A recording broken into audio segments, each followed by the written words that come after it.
नमस्कार बच्चों, स्वागत है आप सभी का दी आई यूनिट में। मेरा नाम है सूरज। आज की इस वीडियो में हम बात करेंगे अपने केस नंबर 4 की। हम देख रहे थे नॉन लीनियर होमोजीनियस पीडी को, ठीक है, जिसमें हम CFPI कैलकुलेशन के बारे में बात कर रहे थे। तो हमने एक न्यूमेरिकल प्रॉब्लम देखी थी, एक कॉन्सेप्ट देखा था, ठीक है। अब उसी के रिगार्डिंग एक दूसरा क्वेश्चन हमने एक और लिया है, केस नंबर 4 पे ही बेस्ड है ना, कि किस तरीके से हम CF और PI को कैलकुलेट करेंगे। और सबसे इंपॉर्टेंट पार्ट हमारा है कि PI कैसे कैलकुलेट करेंगे, ठीक है। सबसे ट्रिकी पार्ट वही रहता है। 10 मार्क्स में ये पूछा जाता है आपकी यूनिवर्सिटी एग्जाम्स में, मोस्ट इंपॉर्टेंट है, ध्यान रखना, ठीक है। अब सबसे पहले अगर मैं बात करूँ PI की, ठीक है, आपको देखो उसका CF तो आप निकाल लोगे, नो वरी अबाउट दैट, जैसा कि मैंने आपको बताया है पहले भी, और आप इसमें एक्सपर्ट हो भी चुके हो, इतनी तो मैं आपसे उम्मीद कर सकता हूँ, ठीक है। मैं बात कर रहा हूँ PI की। PI कैसे अप्रोच करोगे, क्या है राइट हैंड साइड का पार्ट, क्या है x इंटू ई की power ax plus by type का है नहीं, ठीक है।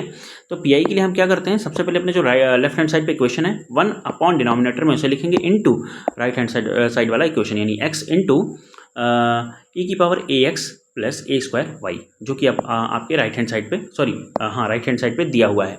अब यहाँ पे ध्यान देना, नीचे का जो पार्ट है वो कैसा है, होमोजीनियस है, नॉन होमोजीनियस है। नॉन होमोजीनियस है तो इसकी जो पावर के कोफिशिएंट हैं उनको d और d डैश की जगह आप पुट करोगे सिंपली। अगर होमोजीनियस होता तो हम उसके लिए अलग अप्रोच अपनाते हैं, जैसा कि मैंने आपको पहले लास्ट लेक्चर में भी बताया है कैसे। इसमें भी आएगा तो बता दूंगा कि कैसे करते हैं, ठीक है। नॉन होमोजीनियस है तो हम d और d डैश की जगह क्या लिखेंगे, d की जगह लिखेंगे d is equal to D plus A, और डी डैश की जगह लिखेंगे डी डैश प्लस बी। अब ए की जगह क्या होगा, x का कोफिशिएंट, बी की जगह क्या होगा, y का कोफिशिएंट। यहाँ पे देखो, अब हमने करना क्या है कि ये जो आपका इक्वेशन हमने लिखा PI के लिए 1 upon D square minus D dash into X into E की पावर ax प्लस ए स्क्वायर इंटू वाई, है ना, ये वाला पार्ट उठा के आप इस साइड ले आओ, ठीक है, लेफ्ट हैंड साइड में, और सिंपली क्या कर दो, x को उसी साइड रहने दो, राइट हैंड साइड में। तो क्या हो जाएगा, ई की पावर ax प्लस ए square Y into 1 upon D square minus D dash into X, ठीक है। डी की जगह हम पुट करेंगे d plus A, D dash की जगह पुट करेंगे d प्लस बी, ठीक है। अब a का जो कोफिशिएंट है वो a ही है, यानी x का जो कोफिशिएंट है वो a ही है, और y का जो कोफिशिएंट है वो a स्क्वायर है। अब इसी को सिंपली हम पुट कर देंगे अपने दिए हुए इक्वेशंस में। तो हो क्या जाएगा, इसका जो फॉर्म होगा कुछ इस तरीके से हो जाएगा, लाइक ई की power ax plus A square Y into 1 upon D plus A पूरे का whole square minus D plus ए स्क्वायर इंटू में x, ठीक है। अगेन ई की पावर ax प्लस ए स्क्वायर वाई इंटू 1 अपॉन, है ना, इसको एक्सपेंड करो, D square plus twice of A D minus D square, और ए स्क्वायर भी आएगा, प्लस में है, यहाँ पे माइनस में ऑलरेडी है तो कैंसिल आउट हो जाएगा, इंटू में x, ठीक है। इतना हुआ।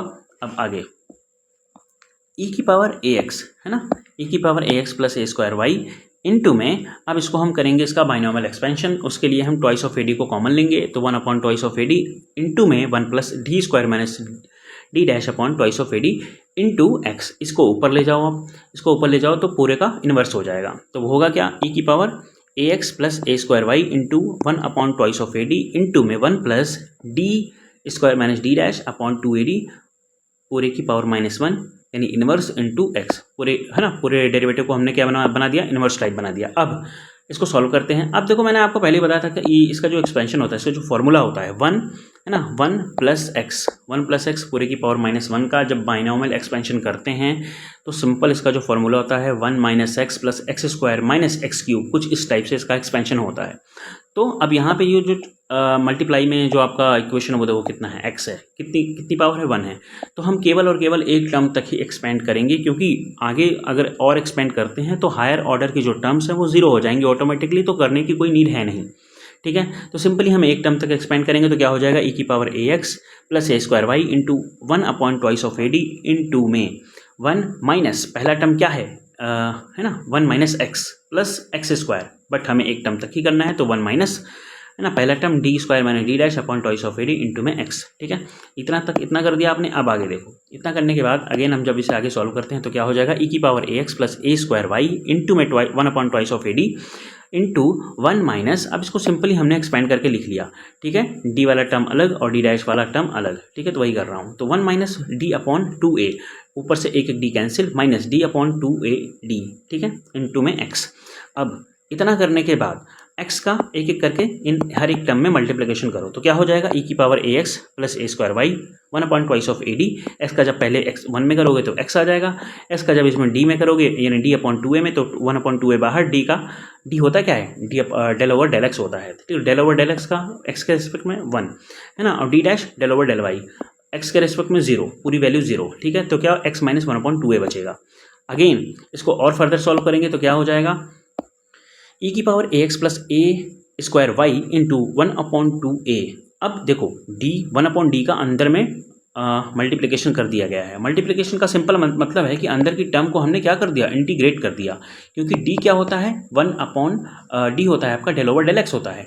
1/d क्या हो जाएगा, है ना, इंटीग्रेशन होता है, ठीक है, किसका, x के रेस्पेक्ट में, कोई भी टर्म जिसका आप कर रहे हो। तो 1/d का x के रेस्पेक्ट में जब करोगे तो यानी x का इंटीग्रेशन करोगे x के रेस्पेक्ट में, तो क्या हो जाएगा, एक्स स्क्वायर पावर में एक जोड़ के टोटल पावर नीचे, यानी x² माइनस 1/2a का, है ना। तो ये पूरा कांस्टेंट है, बाहर आएगा कुछ नहीं, तो 1 का x, ठीक है, तो x/2a ये आपका हो गया फाइनल, है ना, PI। आगे इसको और फर्दर सॉल्व करोगे, यानी 1/2a का अंदर मल्टीप्लाई कर दो, तो e की पावर कितना है, ये e की power ax plus a square y, ठीक है, इंटू में जब 1/2a अंदर मल्टीप्लाई करोगे तो x² माइनस x/4a स्क्वायर।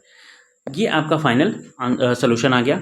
जो भी हम प्रॉब्लम डिस्कस कर रहे थे उसके रिगार्डिंग आपका PI आ गया, ठीक है। CF आपको कैसे कैलकुलेट करना है आपको इसका आइडिया है, ठीक है। आपके अपने स्टैंडर्ड क्वेश्चन से कंपेयर कराइए, d माइनस MD डैश, है ना, माइनस a से, एंड देन अपना आप उसमें CF कैलकुलेट कर सकते हैं। ये रहा आपका PI, दोनों को मिला के लिख दीजिए, ये आपका कंप्लीट सोल्यूशन हो जाएगा। क्लियर है इतनी बात। अब नेक्स्ट टॉपिक हमारा क्या रहेगा, नेक्स्ट टॉपिक हमारा रहेगा equation reducible to PD with constant coefficient, ठीक है। अभी तक हम क्या देख रहे थे, अभी तक हम देख रहे थे अपना, है ना, वेरिएबल कोफिशिएंट के साथ। अब नेक्स्ट में हम देखेंगे कांस्टेंट कोफिशिएंट के साथ, है ना, इक्वेशन को कैसे रिड्यूस किया जाता है टू PD, ठीक है। उम्मीद करता हूँ आपको सारी चीज़ें समझ में आई होंगी। अब सबसे इंपॉर्टेंट बात ये भी है कि जब तक अगर आपको जितने भी मैंने टाइप बताए हैं CF PI कैलकुलेशन के, अगर आपने वो रिवाइज नहीं किए तो आपको ये वाला पार्ट बिल्कुल भी समझ में नहीं आएगा, equation reducible to PD with constant coefficient. तो आप एक बार उसे रिवाइज ज़रूर कर लेना, अदरवाइज इस प्रॉब्लम को, इस टाइप के जो है ना प्रॉब्लम्स हैं, आपको समझने में प्रॉब्लम ही जाएगी। तो उम्मीद करता हूँ आपको सारी चीज़ें क्लियर हुई होंगी। कुछ भी डाउट है तो कमेंट सेक्शन में आप कमेंट करके पूछ सकते हो। मिलते हैं नेक्स्ट वीडियो में। Thank you.